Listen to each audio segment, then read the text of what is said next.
the fact that you went in from Christianity and transitioned into Islam, what were the things that you perhaps didn't align yourself completely with Christianity that helped navigate your journey towards Islam?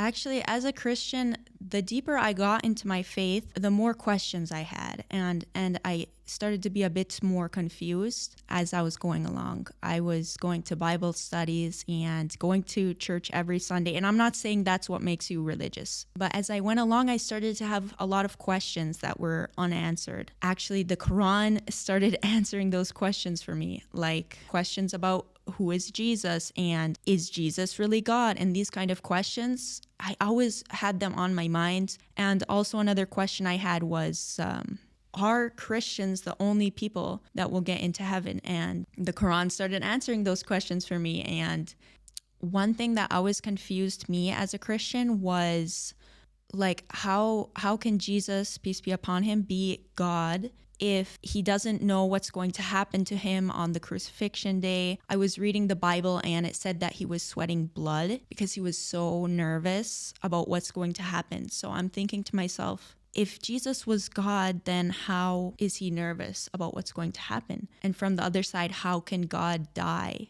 And from the other side, I'm thinking like, if we put God into a human time frame, which has a beginning and an end, then God would have a beginning and an end. But God is infinite. So to me, it feels that we're somehow limiting God.